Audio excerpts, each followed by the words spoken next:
Hi friends, welcome to killer channel. Friends, ఎవరైనా మా ఛానల్ని సబ్స్క్రైబ్ చేసుకోకపోతే సబ్స్క్రైబ్ చేసుకోండి. ఎవరైనా మీ డాగ్స్ కానీ మీ పెట్స్ కానీ అమ్మాలకు కూడా మా ఛానల్ వాట్సాప్ నెంబర్కి మెసేజ్ పెట్టండి. ఫ్రెండ్స్, ఇవాళ మీకోసం top quality long coated German shepherd puppies తీసుకురావడం జరిగింది.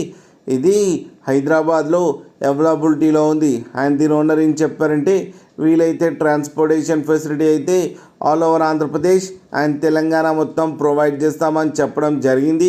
అండ్ ఈ పప్పీస్ ఏజ్ వచ్చేసరికి 39 డేస్ అని చెప్పారు. అండ్ వీళ్ళ దగ్గర ఆల్ టైప్ ఆఫ్ బ్రీడ్స్ అయితే అవైలబుల్లో ఉన్నాయని కూడా చెప్పడం జరిగింది. మేల్ అండ్ ఫీమేల్స్ రెండు అవైలబుల్లో ఉన్నాయని చెప్పారు. ప్రైస్ అయితే మనకి చెప్పలేదు, వాళ్ళకి ఫోన్ చేస్తే వాళ్ళే చెప్తామని చెప్పడం కూడా జరిగింది. ఫ్రెండ్స్ మీరు చూడొచ్చు పప్పీస్ ఎంత హెల్తీగా ఎంత క్యూట్గా ఉన్నాయో మదర్ దగ్గర. మీకు ఎవరికైనా నచ్చితే టైటిల్లో కాంటాక్ట్ నెంబర్ ఇస్తాను, కాంటాక్ట్ అవ్వండి, మాట్లాడి తీసుకోండి ఫ్రెండ్స్. అలాగే ఒక్కసారి డీల్ సెట్ అయిన తర్వాత అన్ని డీటెయిల్స్ బాగా చెక్ చేసిన తర్వాతనే మనీ పంపాలని కోరుకుంటున్నాం ఫ్రెండ్స్. అలాగే మా ఛానల్ని సబ్స్క్రైబ్ చేయడం మాత్రం మర్చిపోకండి ఫ్రెండ్స్.